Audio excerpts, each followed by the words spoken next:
আমার এই নবীর ইজ্জত রক্ষা করার জন্য যদি আমাদের যদি মাল দিতে হয় মাল দিতে রাজি, আমাদের যদি বুকের মায়া মাখা এই জীবনটা বুকের তাজা রক্ত দিয়েও যদি নবীর ইজ্জত রক্ষা করতে হয় আমরা কি প্রস্তুত আছি মুসলমান? হাত উঁচু করে আল্লাহরা দেখায় দেয় আল্লাহু আকবার। আয় আল্লাহ আমাদেরকে সিদ্দিক আকবরের মতন আশিকে রাসূল বানায় দেন, জোরে বলেন আমিন। এই হাতগুলি হুজুরের শাফাআতের জন্য আপনি কবুল করে নিন। কিয়ামতের মুসিবতের সময় হাতগুলি নাজাতের জরিয়া বানায়া দিন। আয় আল্লাহ আমরা যে কষ্ট করলাম আমাদের এই কষ্টগুলিকে কবুল করে নিন। আয় আল্লাহ আমাদের এই বাংলাদেশ থেকে মুক্তমনা সমস্ত কুলাঙ্গার ব্লগারদেরকে আপনি গড়ায় দিন, জোরে কোন আমিন। নবীকে নিয়ে, নবীর ইজ্জত নিয়ে, নবীর চরিত্র নিয়ে কলম লিখেছিল ব্লগারের নামটা কি? অভিজিৎ রায়। অভিজিৎ রায়দের মতন কিছু কুলাঙ্গাররা মুক্তমনা নামে ফেসবুকে লেখালেখি করে।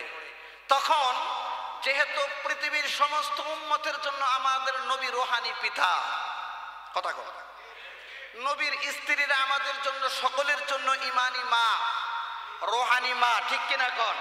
সুতরাং আমার মাকে গালি দিলে যেমন আমার কষ্ট লাগে, নবীর স্ত্রীদেরকে গালি দেওয়ার কারণে আমাদের কলিজা জ্বলে যায়, কলিজা আমাদের চৌচির হয়ে যায়, কথা কন ঠিক কিনা? ওই অভিজিৎ রায় নবীর স্ত্রীদেরকে নিয়ে কটূক্তি করেছিল, সেই জন্য কিছু যুবকেরা তার প্রতিবাদ করেছিল। কিন্তু আমাদের কথা হলো আমরা নবীরে যে মহাব্বত করলাম, এই কটূক্তি করার পরে আমার বাংলাদেশের প্রশাসন, গভর্নমেন্ট, আপনারা ছিলেন কোথায়? একদিন, 2 দিন, 1 সপ্তাহ, 2 সপ্তাহ পেরিয়ে যাওয়ার পরেও আপনারা অভিজিৎদের মতন মুক্তমনা নামে এই কুলাঙ্গারদের, নবীর দুশমনদের বিচার আপনারা কেন করেন নাই? কথা কোন ঠিক কিনা?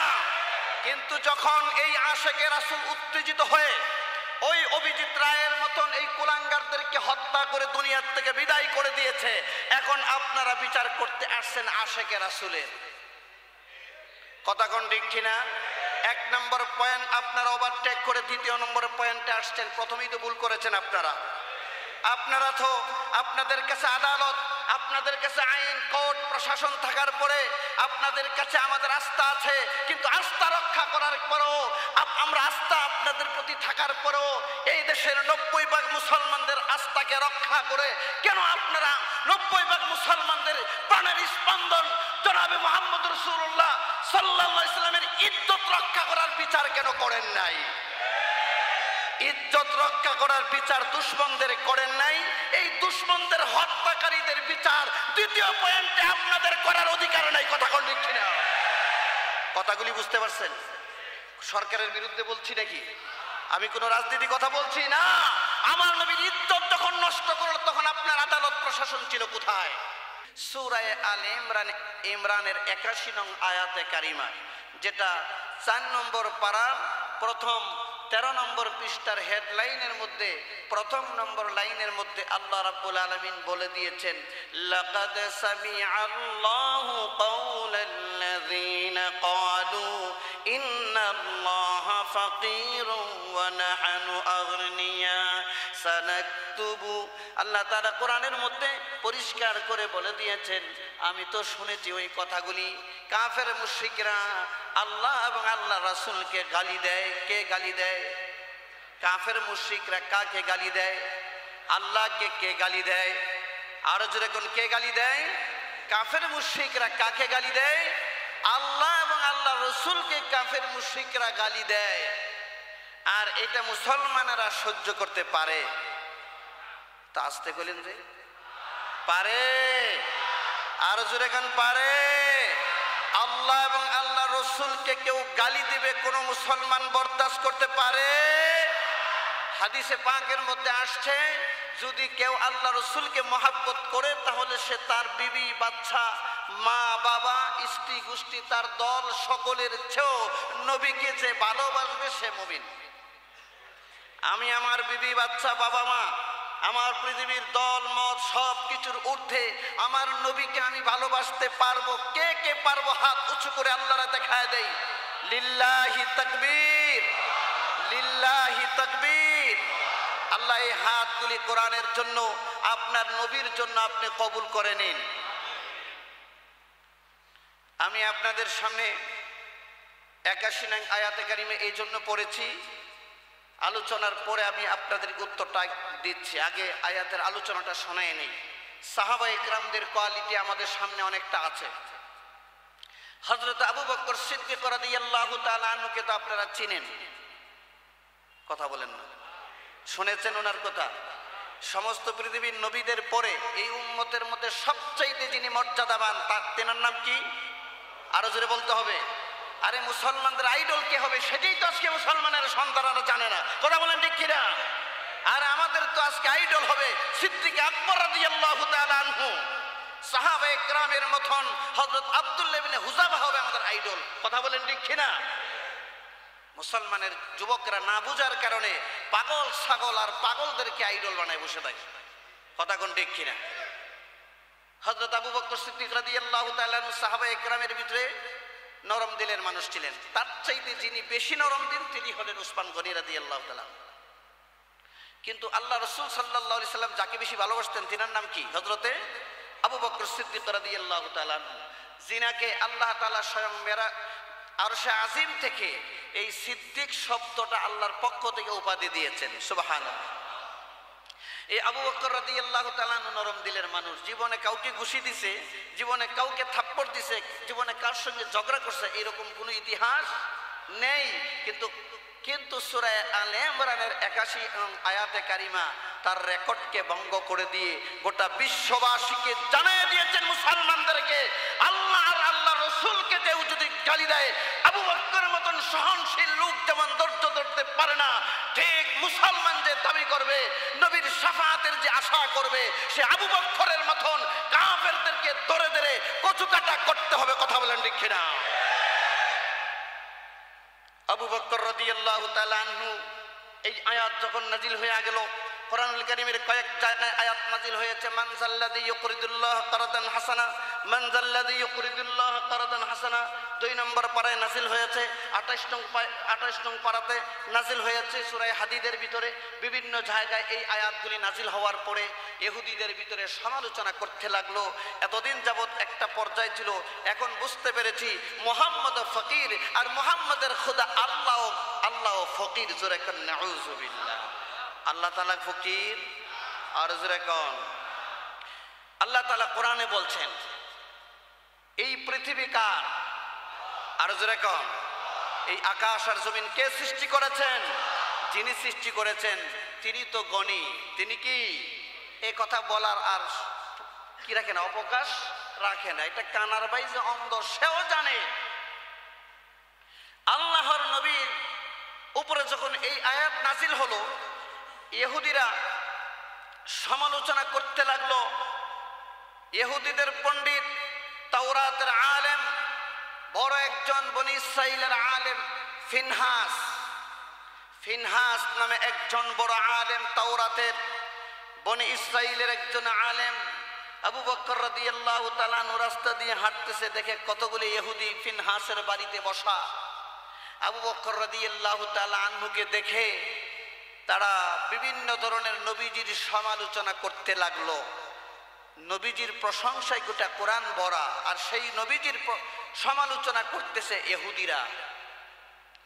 এরপরে আবু বকর রাদিয়াল্লাহু তাআলা আনহু তো স্থানীয় এলাকার মানুষ, তিনি কাছে গেলেন, যায় বললেন, কি বলছো ফিনহাস, তুমি না একজন আলেম, তুমি না একজন জ্ঞানী মানুষ, তুমি না একজন তাওরাতের আলেম, তুমি না জবুরের আলেম, তুমি না অনেক গবেষণা করো, তুমি কি জানো না তাওরাত, জবুর, ইনজিলের ভিতরে আমার নবী জনাবে মুহাম্মদ রাসূলুল্লাহ সাল্লাল্লাহু আলাইহি সাল্লামের কথা আছে যে নবী তিনি সত্য, আখিরি জামানার তিনি নবী। একথা তুমি তাওরাতে জবুরে পাও নাই? জ্ঞান সম্মুক্ত প্রশ্ন করার পরে ফিনহাস থেমে গেল। এরপরে বলতে লাগলো, আবু বকর ঠিকই বলেছ, তবে এই আয়াতগুলি নাজিল যখন হলো আমরা একটু পরিষ্কার হয়ে গেলাম যে তোমার নবীও ফকির, তোমার আল্লাহও ফকির, জোরে কোন নাউযুবিল্লাহ। আল্লাহ তাআলাকে গালি দিছে ফকিন্নি মার্কা নবী আর ফকিন্নি মার্কা আল্লাহ, নাউযুবিল্লাহ। এই গালি দেওয়ার পরে ঠান্ডা মানুষের মেজাজটা গেছে গরম হইয়া, কোনো কথাবার্তা ছাড়া বেইরতেজাল এক থাপ্পড় মেরে কানের বারিন্দা ফাটাই দিছে। আল্লাহু আকবার গান। হযরত আবু বকর রাদিয়াল্লাহু তাআলা আনহু যেই আকবরের হাত দিয়ে কাউকে কোনোদিন থাপ্পড় দেয় না, কাউকে কোনোদিন মারে না। এমন একটি হাত যখন ফিনহাসের কানের গোড়ায় বসেছে, তাফসীরের কিতাবের মধ্যে আসছে, আল বাদায়া ওয়ান নিহায়ার মধ্যে আসছে, তাওয়ারিখের কিতাবের মধ্যে আসছে, আবু বকরের থাপ্পড় তো এটা আবু বকরের থাপ্পড় নয়। হাদিসে কুদসির মধ্যে আছে, কোন মানুষ কোন ব্যক্তি যখন সাধনা করে, যখন রবের জন্য হয়ে যায়, আল্লাহ রাব্বুল আলামিনের জন্য হয়ে যায়, তখন ওই লোকের হাত আর হাত থাকে না, ওই হাতটা আল্লাহ রাব্বুল আলামিনের হাত হয়ে যায়। আল্লাহ রাব্বুল আলামিনের জন্য যদি কোন ব্যক্তি নিবেদিত প্রাণ হয়, তখন ওই লোকের দৃষ্টি আর দৃষ্টি থাকে না, ওইটা আল্লাহ তাআলার দৃষ্টি হয়ে যায়। ওইটা আবু বকরের হাত নয়, মহান আল্লাহর কুদরতি হাত দিয়ে আবু বকর তাকে কি থাপ্পড় বসায় আছে। ফিনহাস ছিটকে পড়ে গেল। কতক্ষণ পরে তার হুঁশ ফিরে আসলো। তাকায় বলল, আবু বকর, তুমি তো জীবনে কাউকে থাপ্পড় মারোনি, তুমি তো কোনোদিন কাউকে এরকম ধমক দাওনি, আর তোমার হাতের মধ্যে কি আছে আমাকে একটু দেখাও, এত জোরে তুমি থাপ্পড় দিলে রে আবু বকর। তিনি বললেন, ওরে বেয়াদব, তুই এখনো বুঝোসনি, আমার নবী আর আল্লাহকে গালি দিলে আমি আবু বকর বরদাস্ত করতে পারি না। আমি আবু বকর আমার মাকে আমি বড় ভালোবাসি, আমার বাবাকে ভালোবাসি, আমার মাকে যদি কেউ গালি দেয় আমি বরদাস্ত করে নিব সময়ের জন্য, আমার বাবাকে যদি কেউ গালি দেয় তাও আমি বরদাস্ত করে নিব, আমার দলের লিডারকে যদি কেউ গালি দেয় আমি বরদাস্ত করে নিব, আমাকে যদি কেউ গালি দেয়, আমার বিবিকেও গালি দেয় আমি বরদাস্ত করে নিব। কিন্তু দিনের নবীকে রাহমাতুল লিল আলামিনকে যদি কেউ কুলাঙ্গার গালি দেয়, আমি আবু বকর জমিনের উপরে বেঁচে থাকতে তা আমি বরদাস্ত করতে পারি না। আবু বকর রাদিয়াল্লাহু তাআলা এই বক্তব্য হুঙ্কার দেওয়ার পরে ফিনহাস বলল, না, আবু বকর তো নরম হয়নি, আরো গরম। আপনারা বলেন, আবু বকর নরম না গরম? আর জোরে কোন, নরম না গরম? ফিনহাস বলল, না, হবে না, এখানে বিচার পাওয়া যাবে না। দৌড়ায় গেল মদিনার নবীর কাছে। ইয়া মুহাম্মদ, আপনার আবু বকর আমাকে থাপ্পড় মেরে কানের পর্দা পাঠায় দিয়েছে। আল্লাহর নবী বলছেন, ফিনহাস ভুল বলছো, আমার আবু বকর জীবনে কাউকে থাপ্পড় মারেনি, কাউকে গালি দেয়নি, কাউকে ধাক্কা দেয়নি, ও তো ঠান্ডা মানুষ, সে নয় মনে উমর। কার কথা বলছেন নবীজি? ফিনহাস বলে, ইয়া রাসূলুল্লাহ, আমি উমরকেও চিনি, আবু বকরকেও চিনি, আমি দুইজনকেই চিনি। ওমর যে গরম আমি তাও জানি, আবু বকর যে ঠান্ডা তাও আমি জানি। নবী গো, আপনার আবু বকর আমাকে থাপ্পড় মেরেছে, আপনি বিচার করুন। এই কথা বলতে না বলতে আল্লাহর নবীর সাহাবী হযরত আবু বকর পিছন দিয়ে হাজির হয়ে গেল। আল্লাহর নবী চিন্তায় পড়ে গেল, আবু বকর জীবনে কাউকে থাপ্পড় মারেনি, আজকে কি করে থাপ্পড় দিল, আবার বিচারও দায়ের করলো, বিচার চায়। আর আল্লাহর নবী পৃথিবীতে ইনসাফ কায়েম করেছেন, বিচার কায়েম করেছেন। এই পৃথিবীতে আল্লাহর নবী, তিনি হলেন ইনসাফদার নবী। কারণ হলো থাপ্পড়ের বিনিময়ে থাপ্পড়। হযরত আবু বকর রাদিয়াল্লাহু তাআলা আনহু হাজির হয়ে দেখলেন ফিনহাস নবীজির দরবারে বসা। আল্লাহর নবী বলছেন, আবু বকর, তোমার নামে বিচার ফিনহাসের পক্ষ থেকে। আল্লাহর নবী এই কথা বলার পরে হযরত আবু বকর বলেন, ইয়া রাসূলুল্লাহ, আমাকে একটু পারমিশন দেন, আরেকটা থাপ্পড় দিয়ে ওই কানটাও ফাটায় দেই। আল্লাহর নবী কই, এখন আমার বিশ্বাস হয়েছে আগের থাপ্পড়টা তুমিই দিছো। আল্লাহু আকবার। শিক্ষা গ্রহণ করতে হবে মুসলমানেরা, হাসলে চলবে না, কথা কন। আল্লাহ নবী বলছেন, আবু বকর তুমি তো এত রাগ করো নাই। নবীজি আপনি জিজ্ঞাসা করে দেখুন, সে আমার নবীকে গালি দেয়, আমার আসমানের মালিক আল্লাহকে গালি দেয়, আমি আবু বকর গালি বরদাস্ত করতে পারি? আমার দলের নেতাকে গালি দিলে বরদাস্ত করব, বাবা মাকে গালি দিলে বরদাস্ত করব, নবীকে গালি দিলে আমি মানতে পারি না। আল্লাহর নবী বলছেন, তোমার সাক্ষী কে? আবু বকর বললেন, আমার সাক্ষীর দরকার কি হুজুর? আপনি না বলছেন আমি জীবনে মিথ্যা কথা কই না, আমি সিদ্দিক। কথা কয় না। আল্লাহ নবী বলেন, সিদ্দিক শোনো, আদালতে বিচারের কাঠগড়ায় কে বড় মুফতি সাহেব, কে বড় সত্যবাদী চলবে না, সাক্ষী লাগবে। আর এটা তো ওই তখনকার যুগের আদালত, নবীজির যুগের আদালত আমার বাংলাদেশের পশ্চিমার শকুনদের তৈরি করা বাংলার আদালতের মতো নয় যে টাকা দিয়া পয়সা দিয়া মিথ্যা সাক্ষী পাওয়া যায়। তবে বাংলাদেশে আছে না নাই? আর জোরে কোন, সংখ্যায় কম না বেশি? আর জোরে কোন, আছে না নাই? যারা মিথ্যা সাক্ষী দেন, এরকম লোক যারা আছো, জেনে রাখো কিয়ামতের ময়দানে তোমার জবানকে আল্লাহ বন্ধ করে দিবে। আল্লাহু আকবার।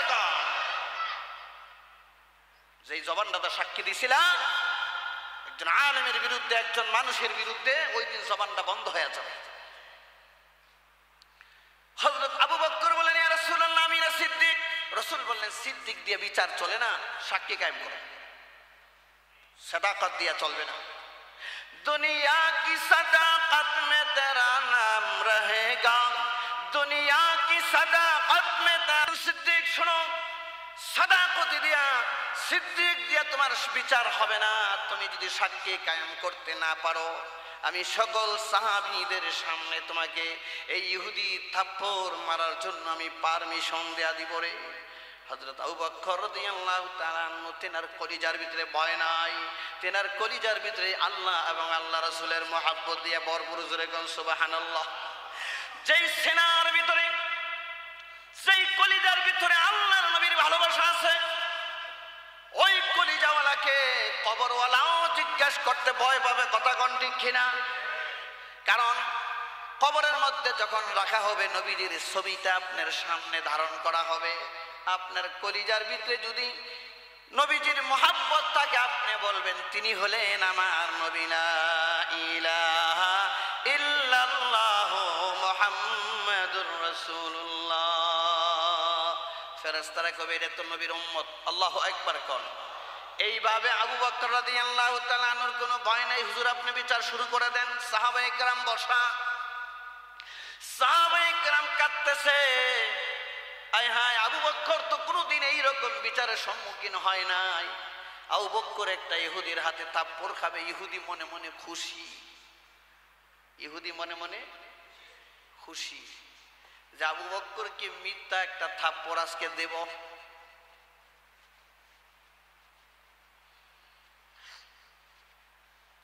হযরত আবু বকর রাদিয়াল্লাহু তাআলা আনহু বসা, আল্লাহর রাসূল বিচার শুরু করলেন আর বললেন, তোমার পক্ষে যদি সাক্ষী কায়েম করতে না পারো, আবু বকর তোমাকে একটি থাপ্পড় মারবে ইহুদি। এইটাই ইসলামের বিধান। যে তোমাকে হত্যা করেছে, হত্যার বিনিময়ে হত্যা। যে তোমার একটা চোখ উঠায় দিয়েছে, তার একটি চোখ উঠায় দিবে। ওয়ালাকুম ফিল কিসাসি হায়াতুন ইয়া উলিল আলবাবি লাআল্লাকুম তাত্তাকুন। কোরআনের মধ্যে আছে কিসাস, নিতেই হবে। আর কিসাসের ভিতরে রয়েছে হায়াতুন, হায়াতুন, বহু জীবন রয়েছে। এই আয়াতের তাফসীরের মধ্যে মুফাসসিরিন ইকরাম লিখেছেন, বহু মানুষের জীবন সুরক্ষা রয়েছে। একটা হত্যা, একটা অপরাধের যদি বিচার করা হয় মায়া দয়া ছেড়ে দিয়ে, আগামী দিনে হাজার অপরাধ, হাজার মানুষের জীবন বেঁচে যাবে। সুবহানাল্লাহ কোন।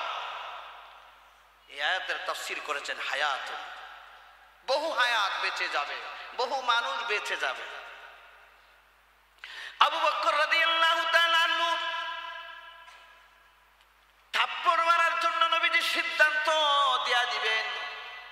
আপনারা জানেন, আমি আগেও বলেছি, তিনি এমন একজন নবী, আল্লাহ রাব্বুল আলামিন রিসালাতের জন্য নবীকে দৌড়াতে হয় নাই, দৌড়াই নাই। সমস্ত পয়গম্বরদের রিসালাতের জন্য দৌড়াইতে হয়েছে। অর্থাৎ রিসালাত লাগবে, হযরত মুসা নবী তুর পাহাড়ে দৌড়াচ্ছেন। রিসালাত লাগবে, নবীরা ময়দানে নেমেছেন। আমার নবী যেখানে সেখানেই রিসালাত, আমার নবী যেখানে সেখানেই আল্লাহর প্রতিনিধি জিবরাইল হাজির হয়ে গেছে। কোন সুবহানাল্লাহ। জিবরিল আমিন বিচারের আদালতের মধ্যে বিচার চলাকালীন সাহাবায়ে কেরাম বড় বেচাইন হয়ে গেছে। এমনি করে গুনগুন শোনা যায় জিবরিল আলাইহিস সালাতু ওয়াস সালাম সূরা আলে ইমরানের 4 নম্বর পারার 13 নম্বর পৃষ্ঠার প্রথম হেডলাইন, এই আয়াতে কারিমা নিয়ে এই বিচার অবস্থায় জিবরিল নাজিল হয়ে গেছে। কোন সুবহানাল্লাহ। নবী বিচার করবেন, সাক্ষীর দরকার। আশিক রাসূলের বিচার করবেন, সাক্ষীর দরকার। আল্লাহু আকবার। লাকাদ সামিআল্লাহ, লাকাদ লাকাদ লাম তাকিদ কাদ তাকিদ। উলামায়ে উম্মত বুঝবে, বহু উলামায়ে কিরাম আছে, মাদ্রাসার ছাত্র আছে, কতটা তাকিদ দিয়েছেন। লাকাদ সামিআল্লাহ, আল্লাহু আকবার। কওলাল্লাযীনা ক্বালু, কওলাল্লাযীনা ক্বালু। কওল আল্লাহর ফাইল হলো কুফার ইহুদি ফিনহাস। ও নবী, বিচারের জন্য সাক্ষীর প্রয়োজন হয়েছে, সাক্ষীরই তো দরকার আপনার জন্য। এই আবু বকরের সাক্ষী কোন পৃথিবীর কোন ফেরেশতারা না, এই আবু বকরের সাক্ষী কোন মানুষ নয়, এই আবু বকরের সাক্ষী কোন জিন নয়, এই আবু বকরের সাক্ষী মহান আল্লাহ রাব্বুল আলামিন স্বয়ং নিজেই। সুবহানাল্লাহ। কোন আপনি বলেছেন ইহুদি বিচার দিল, বিচারটা কি? বিচার দিছে আমাকে খামাখা থাপ্পড় মারছে। আবু বকর বললেন আমি খামাখা থাপ্পড় দেই নাই, আমার নবীকে আমার আল্লাহকে গালি দিয়েছে, এই জন্য আমি বরদাস্ত করতে পারি না। নবী গো, আমি এই জন্য দিয়েছি। আল্লাহ রাসূল বলেন সাক্ষী দাও, সাক্ষী নাই। স্বয়ং আল্লাহ কোরআনের আয়াত নাজিল করে জানা দিয়ে বলছেন আবু বকর এমনি থাপ্পড় মারে নাই, আবু বকর থাপ্পড় মেরেছে ফিনহাস যখন আবু বকরের খোদা আর নবীকে গালি দিয়েছে। গালি কে শুনেছে? আর জোরে কোন কে শুনেছে? এরা যখন বলল কাউলাল্লাযীনা ক্বালু ফাকিরু ইন্নাল্লাহা ওয়া নাহনু আগনিয়া, লাকাদ সামিআ আল্লাহু কাউলাল্লাযীনা ক্বালু ইন্নাল্লাহা ফাকিরুন ওয়া নাহনু আগনিয়া। আমরা হলাম ধনী, আল্লাহ হলো গরীব। নাউযু বিল্লাহ। এই কথা যখন বলছে তখন তো কেউ ছিল না, স্বয়ং আল্লাহ রাব্বুল আলামিন ছিলেন। সুবহানাল্লাহ। আল্লাহ ছিলেন, আল্লাহ সাক্ষী। নবী হে, আবু বকরের সাক্ষী হলো স্বয়ং আল্লাহ। সানাকতুবু, এই কথাগুলি লিপিবদ্ধ করা হবে, লিপিবদ্ধ করেছি। যুকু আযাবাল হারিক। আর 2 নাম্বার হলো তারা যে নবীদেরকে অন্যায়ভাবে হত্যা করেছে, আর 2 নাম্বার হলো তাদের জন্য সাজা হলো পরকালে জাহান্নামের আযাব। এরা নবীদেরকে অন্যায়ভাবে হত্যা করে। নবীদেরকে কি করে? নবীদেরকে অন্যায়ভাবে হত্যা করে। এই কথাগুলি আমি লিখে রাখলাম। নবীদেরকে অন্যায়ভাবে হত্যা, আর হলো আল্লাহ এবং রাসূলকে গালি দেওয়া, এই কথাগুলি আমি লিখে রাখলাম। গালি দেওয়া কি ওই দিনেই শেষ, না পরবর্তীতে জামানার আরো কোনো সময় ব্লগাররা, মুক্তমনা নামে ব্লগাররা আমার নবীকে গালি দেয়? এই রকম মুক্তমনা নামে গালি দেওয়াই না ব্লগার বাংলাদেশের মধ্যে পাওয়া যায় কিনা? বিভিন্ন ধরনের ফেসবুক আইডি, বিভিন্ন ধরনের লেখাতে পাওয়া যায় কিনা, পত্র পত্রিকাতে আমার নবীকে নিয়ে কটূক্তি করে এই রকম কোলাঙ্গার মার্কা ফিনহাস, ওই ফিনহাসের উত্তরসূরি এই রকম সময় সময় পৃথিবীতে পাওয়া যায় কিনা? আর জোরে কোন পাওয়া যায় কিনা? আয়াত যখন নাজিল হয়ে গেল, ফিনহাস নিজেই একজন শিক্ষিত মানুষ, আলেম, স্তব্ধ হয়ে গেল। হায় হায়, আবু বকর একা ছিল, তার পক্ষে তো কেউ ছিল না। আবু বকরের পক্ষে, আবু বকর হলেন একজন খাঁটি আশিক রাসূল। এই আশিক রাসূলের জন্য কে আছে? আরো জোরে কোন। সানাকতুবুর তাফসীর হলো যে এই কথাগুলি এই জন্যই লিখলাম, আগামী দিনে যদি কোনো নাস্তিক কুলাঙ্গার নবীকে গালি দেয়, আল্লাহকে নিয়ে গালি দেয়, নবীকে নিয়ে কটূক্তি করে, আর এই কটূক্তিকারীদের জন্য যদি কোনো আশিক রাসূল দাঁড়ায়, তার জন্য যদি পৃথিবীর কোনো আদালত, কোনো সরকার, কোনো গভর্নমেন্ট নাও থাকে, তার পক্ষে থাকবে কে?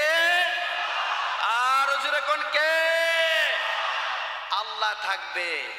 আমি আপনাদেরকে জিজ্ঞাসা করতে চাই, আমার নবীকে ভালোবাসেন কিনা? কতটুকু ভালোবাসেন?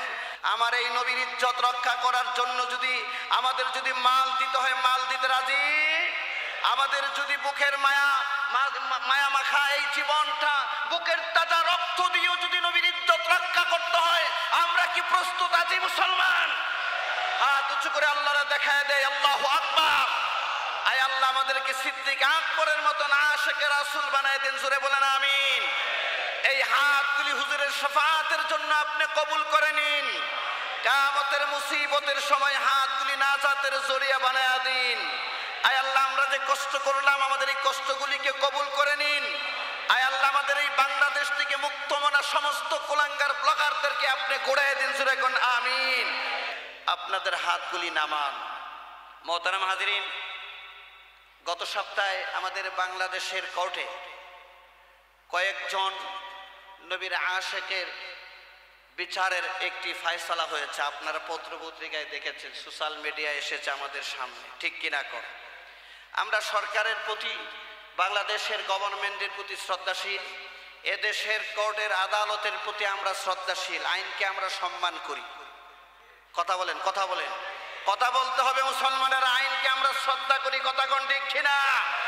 যতক্ষণ পর্যন্ত কোরআনের বিপক্ষে না যাবে ততক্ষণ পর্যন্ত আইনকে আমরা শ্রদ্ধা করব, কথা কোন ঠিক কিনা? যে কোনো গভর্নমেন্টকে আমরা শ্রদ্ধা করব যতক্ষণ কোরআনের বিপক্ষে যাবে না, কথা কোন ঠিক কিনা? যে কোনো শক্তি, যে কোনো আদালত, যে কোনো গভর্নমেন্ট যদি ইসলামের বিপক্ষে যায় আমরা মুসলমানেরা তাদেরকে মেনে নিতে পারবো না ইনশাআল্লাহ। সেই জন্য মুসলমানেরা যা করা দরকার তা করতে প্রস্তুত। আর জোরে কোন প্রস্তুত আছেন তো ইনশাআল্লাহ? গত সপ্তাহে যে কোর্টে রায় হয়েছে, 5 জনের ব্যাপারে ফয়সালা হয়েছে। 1 জনের হলে যাবজ্জীবন, 4 জনের হলে ফাঁসি। অর্থাৎ এরা হলো আশিকে রাসূল। নবীকে নিয়ে, নবীর ইজ্জত নিয়ে, নবীর চরিত্র নিয়ে কলম লিখেছিল ব্লগার। ব্লগারের নামটা কি? অভিজিৎ রায়। অভিজিৎ রায়দের মতন কিছু কুলাঙ্গেরারা মুক্তামনা নামে ফেসবুকে লেখালেখি করে। তখন যেহেতু পৃথিবীর সমস্ত উম্মতের জন্য আমাদের নবী রুহানি পিতা, কথা কর, নবীর স্ত্রীরা আমাদের জন্য সকলের জন্য ইমানি মা, রুহানি মা, ঠিক কিনা কন? সুতরাং আমার মাকে গালি দিলে যেমন আমার কষ্ট লাগে, নবীর স্ত্রীদেরকে গালি দেওয়ার কারণে আমাদের কলিজা জ্বলে যায়, কলিজা আমাদের চৌচির হয়ে যায়, কথা কোন ঠিক কিনা? ওই অভিজিৎ রায় নবীর স্ত্রীদেরকে নিয়ে কটূক্তি করেছিল, সেই জন্য কিছু যুবকেরা তার প্রতিবাদ করেছিল। কিন্তু আমাদের কথা হলো আমরা নবীরে যে মহাব্বত করলাম, এই কটূক্তি করার পরে আমার বাংলাদেশের প্রশাসন, গভর্নমেন্ট, আপনারা ছিলেন কোথায়? 1 দিন 2 দিন 1 সপ্তাহ 2 সপ্তাহ পেরিয়ে যাওয়ার পরেও আপনারা অভিজিৎদের মতন মুক্তমনা নামে এই কুলাঙ্গারদের, নবীর দুশমনদের বিচার আপনারা কেন করেন নাই? কথা কোন ঠিক কিনা? কিন্তু যখন এই আশিকে রাসূল উত্তেজিত হয়ে ওই অভিজিৎ রায়ের মতন এই কুলাঙ্গারদেরকে হত্যা করে দুনিয়ার থেকে বিদায় করে দিয়েছে, এখন আপনারা বিচার করতে আসছেন আশিকে রাসূলের। কথা কোন ঠিক কিনা? 1 নম্বর পয়েন্ট আপনারা ওভারটেক করে 2য় নম্বর পয়েন্টে আসছেন। প্রথমেই তো ভুল করেছেন আপনারা। আপনারা তো, আপনাদের কাছে আদালত, আপনাদের কাছে আইন, কোর্ট, প্রশাসন থাকার পরে আপনাদের কাছে আমাদের আস্থা আছে, কিন্তু আস্থা রক্ষা করার পরেও, আমরা আস্থা আপনাদের প্রতি থাকার পরেও এই দেশের 90% মুসলমানদের আস্থাকে রক্ষা করে কেন আপনারা 90% মুসলমানদের প্রাণের স্পন্দন জনাবে মুহাম্মদ রাসূলুল্লাহ সাল্লাল্লাহু আলাইহি সাল্লামের ইজ্জত রক্ষা করার বিচার কেন করেন নাই? ইজ্জত রক্ষা করার বিচার দুশমনদের করেন নাই, এই দুশমনদের হত্যাকারীদের বিচার 2য় পয়েন্টে আপনাদের করার অধিকার নাই, কথা কোন ঠিক কিনা? কথাগুলি বুঝতে পারছেন? সরকারের বিরুদ্ধে বলছি নাকি? আমি কোন রাজনীতি কথা বলছি না। আমার নবীর ইজ্জত যখন নষ্ট করল তখন আপনার আদালত প্রশাসন ছিল কোথায়? কথা কোন ঠিক কিনা? তখন আশিকে রাসূলের যুবকরা উত্তেজিত হয়ে তাকে বিদায় করে দিয়েছে দুনিয়া থেকে জাহান্নামে।